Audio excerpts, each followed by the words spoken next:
was your dive, Catherine? How was your dive, Catherine? All right. So, welcome to Her Story, where I explore my life and journey through storytelling. Today, I want to welcome you to a mother daughter conversation with my birth mother, Amalia, aka Queen Majesty, aka Ima, the Hebrew term for mother. Um, and I want to get straight to it. Last week, we shared a unique experience, and I personally received a lot of value from it. And I felt like I wanted to share that journey out loud so that the value that I received could be could serve someone else. Um, you asked me to observe the laws and guidelines of our community in your home during my cycle period. So tell us a little about that. What does it mean? What are the guidelines? What does it mean to observe those guidelines?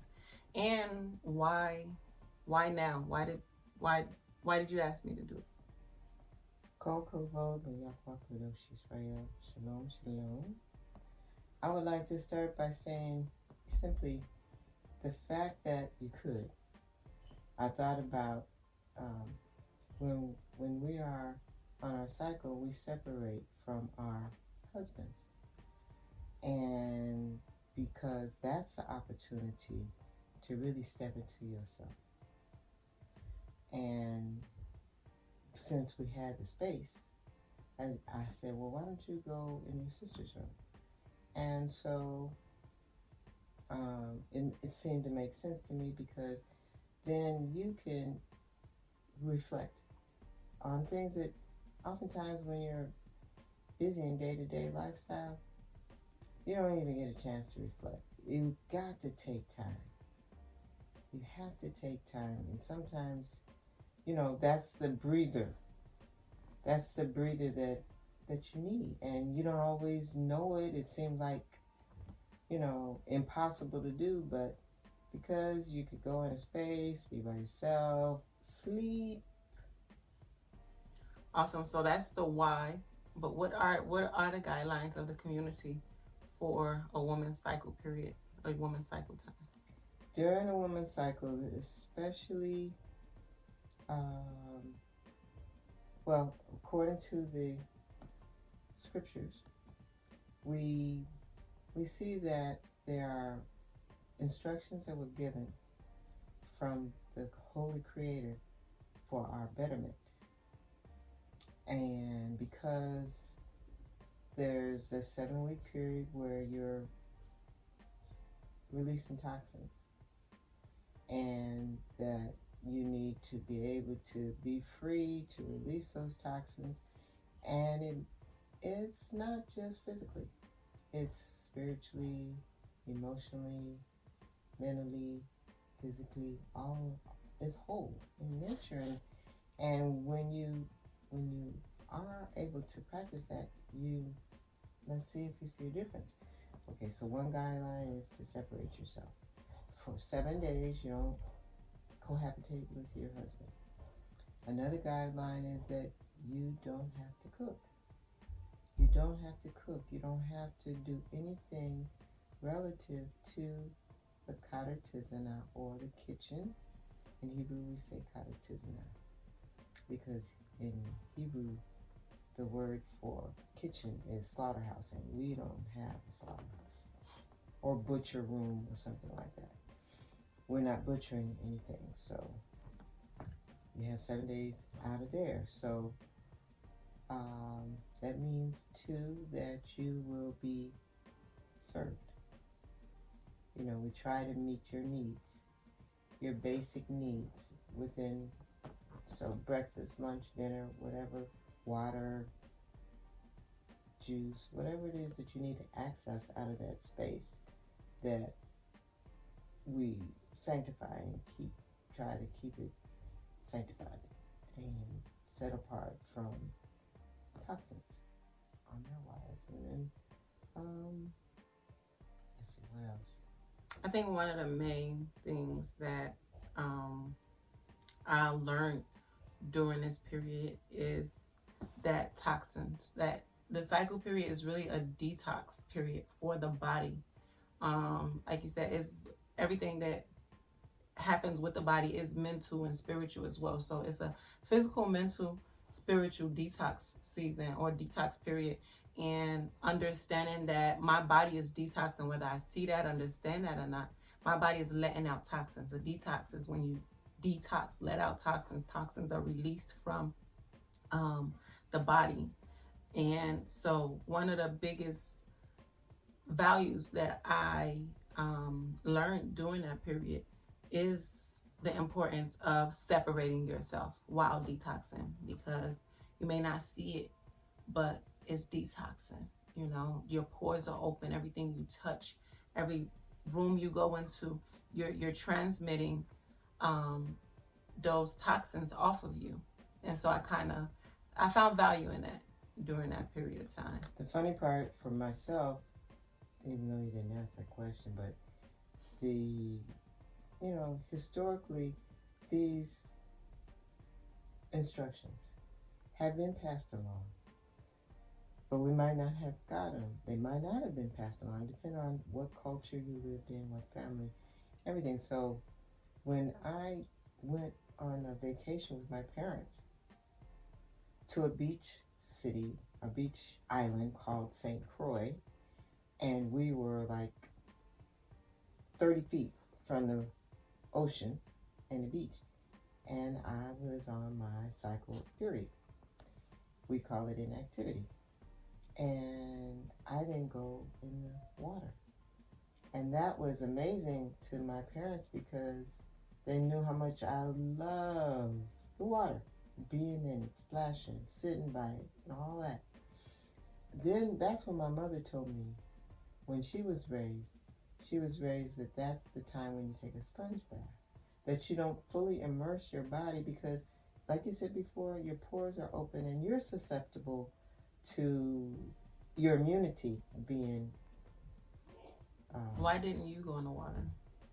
Because I learned that it was not the good time to go. Where'd you learn that? I learned it from the from the kingdom. But from the Hebrew Israelites. I wasn't... This was after you came into the community, when you went to the beach with your parents. A few weeks, maybe a few months after. Wow. It was a true resistance kind of thing. So, but I loved the whole experience anyway. So, that was cool. And learning that from my mother, that was important. A part of, speaking of water, you and I began swimming twice a week. And I've learned to enjoy that. And so even coming into the different, just trying to figure out how to maintain my consistencies throughout that time period was, kind of a conversation that I had with myself.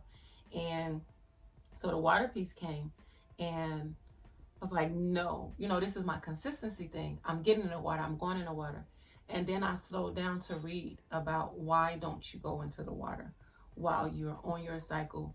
And I saw that it causes headaches, it causes backaches. It's a lot of because the pores are open, like you were saying, because your pores are so open, what's going into your pores is also important, and it has a major effect on your body. And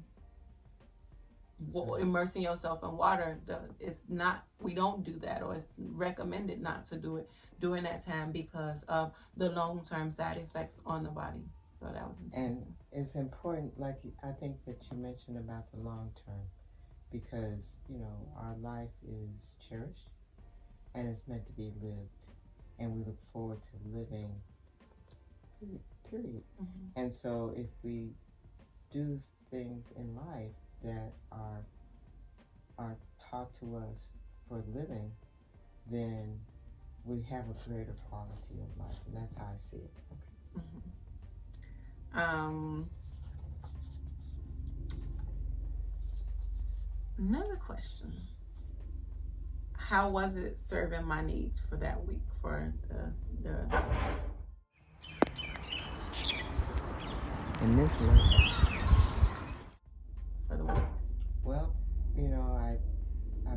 challenge. It's a challenge because of our lifestyle and being the major caretaker of those kinds of needs in the house. At the same time, I look forward to the challenge. So I wasn't afraid of it, but sometimes, you know, things weren't on time like I wanted it to be. Time is like, you know, critical, and it'd be like, oh man, breakfast is supposed to be served at 9 and I'm not ready yet, and what's her schedule, and I'm throwing everything off. So, but basically, again, like I said, we've done it before. We've lived in this house, as that's the way that, you know, many sisters lived in the house together, and we've been doing it. So it's just a reminder, because it's been a long time that it was a necessity. I think one of the reasons why I haven't upheld him in my own household or being outside of the house was because of the inconvenience of your environment. You know, being a part of the world, going out to school, just immersing myself in different systems doesn't allow me the space and opportunity to observe the cycle of separation during my cycle period. And I think that's a conversation that needs to be had on how does this pertain to a woman in 2022. You know, the international and global woman. And a second thing, my other reason why I didn't see value in maintaining my cycle period according to the guidelines of the community outside of home was also, for me, the rules and guidelines were kind of imposed on us, and to the point where a cycle period was an embarrassing period. Being in school, being everybody from the community, growing up in communal living with the boys and the men, kind of knowing our rules and guidelines as well, and knowing what's happening with us without the proper guidance. It made it an embarrassing period of time, you know. So those two things that just resonated with me, far as why am I just now coming back into upholding, or why am I just now having this conversation? Why is the value just now being found in it? It's interesting because it goes to the laws of relativity. And laws of relativity, it can be like a highfalutin concept. And although it's, you know, it's like you hold your nose and mouth at the same time, relative laws tells you can't breathe. And so you don't do it. It's something that you just kind of take for granted, or that if you see a wall and you see 5 feet down, that you just don't step out. That's a relative law that you know, because you value your life. So being able to convey that at a time where the mind hasn't developed, the frontal lobes in the brain have not developed until maybe your age, you know. And so it not necessarily is understood, you know, not necessarily is understood. And then you juxtapose it to a culture that is external, and it's like, no, I'm not doing that. Because look at them, you know. At the same time, you know, you really, it's really something that you have to, it's deep thinking. It's deep thinking. It's deeper than here and now, and my pleasure for the moment. So it's interesting, again, and this is what we're caused to do. We're caused to stop and think, you know, and the value of doing that at this day and age is so critical. And you know that, you know.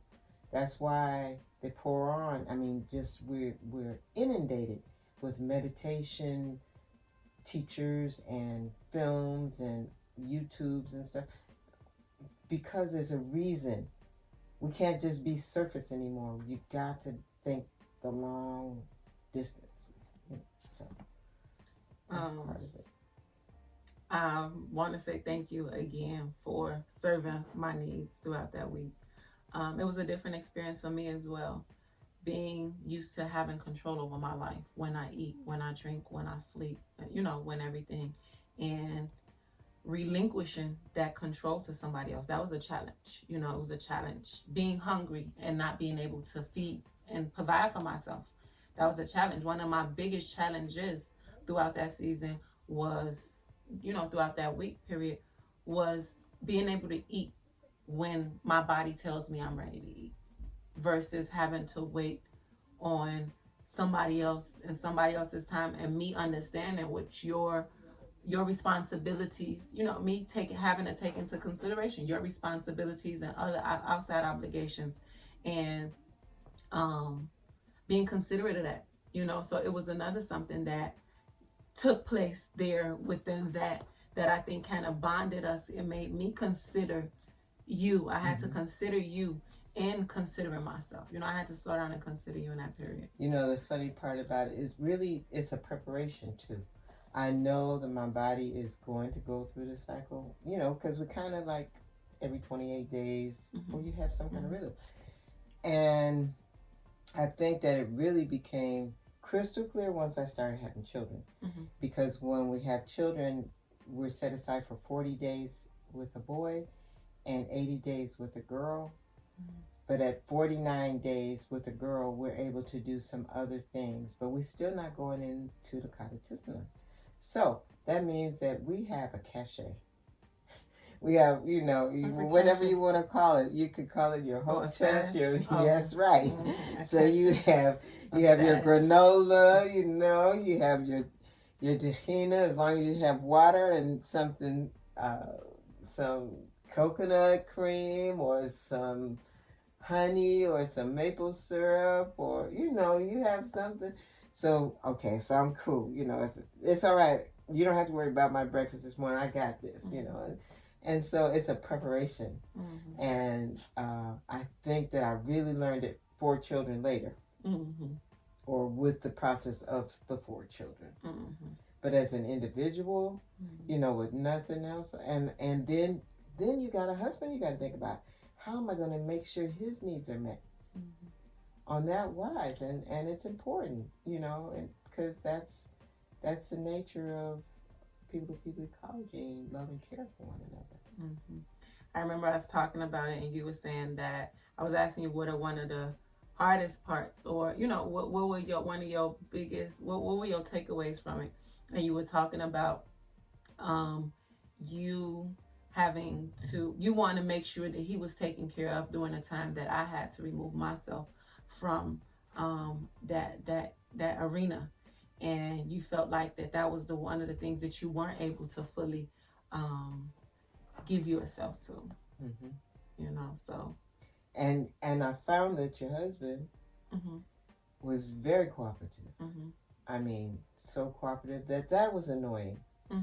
It was annoying because with his sending off his breakfast and lunch foods and waiting at the end of that day for the containers so they could never saw him.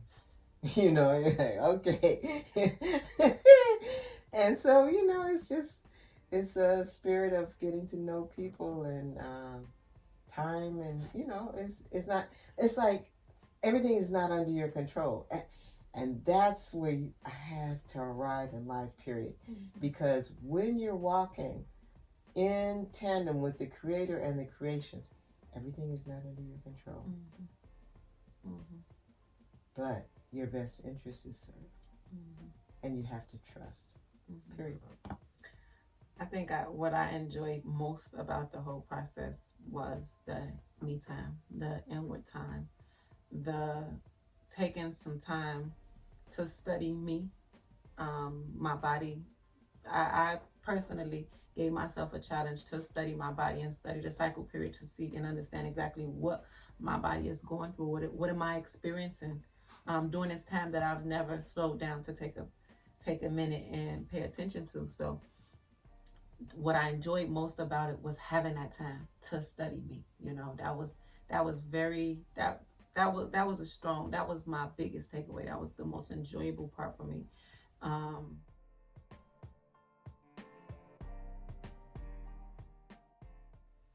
as far as the doing and not doing, I kind of, it's different for me because the control, and being used to a certain consistency with that, and taking the time now to remove myself from it. I know my husband's patterns. I know what he eats, how he eats, how to make sure, it's certain. I want to make sure he eats all the time. So I'm making sure that I get up with him in the morning, making sure he has his breakfast and stuff. And so moving back in that period of time, I had a lot of worry about him not having, I have a consistency that I'm looking to create based on what he tells me throughout the month, throughout the year, what his wants and needs are. And so just having to give that over to somebody else, that was different for me. It was really different. It was different. I enjoy cooking. I enjoy feeding him. I enjoy providing for him. It's one of my joys, so not being able to do it, it took away one of my joys in a way, quietly kept. It took away, it took it, that's not, it's not a obligation for me. It's not a thing. It's not a big to do for me. I enjoy getting up with him in the morning to make his breakfast. I enjoy sending him off with a full meal, knowing that he cover for breakfast and lunch once he leave out the day. It's something that brings me joy. It's not a burden on me. So as far as the benefits of the cycle period, not having to cook and stuff like that, I don't count it as one of my benefits. I'll just say it like that. I had, when I was cleaning up, so first of all, throughout this period, I engaged in a lot of different things that I don't usually engage in on a regular daily basis. Moving out of the room, separating rooms for the two of us.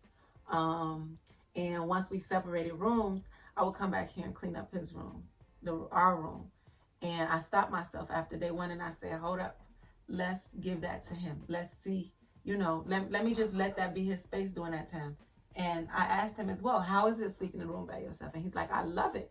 And so I wanted to leave this environment for him to mold during that period of time, have a time where he molds his environment. He has full control over his environment.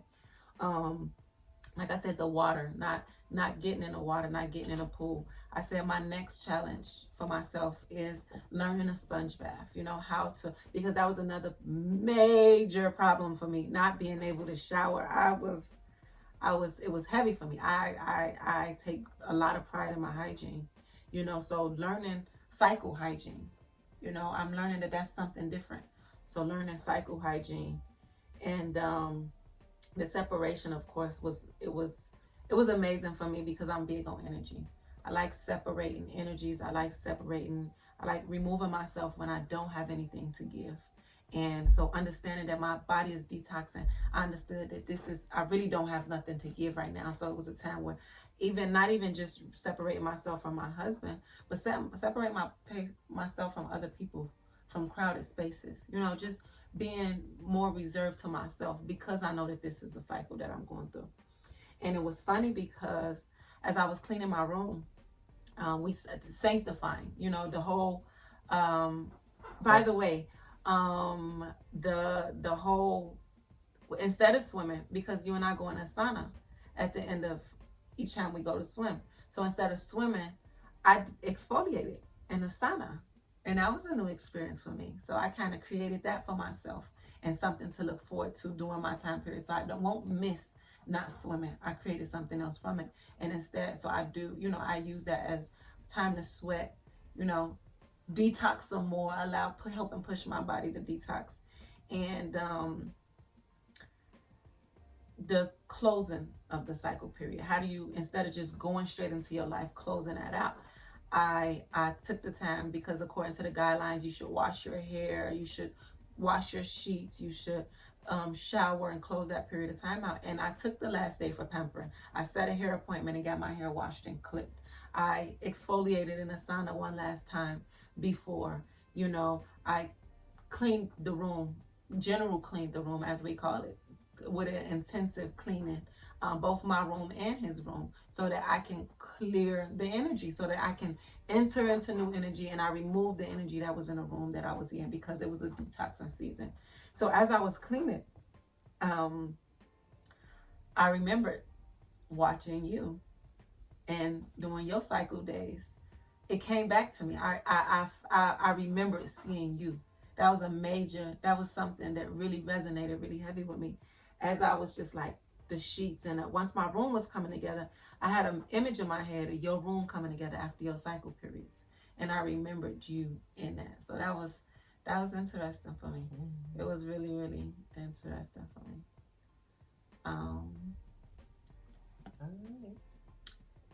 And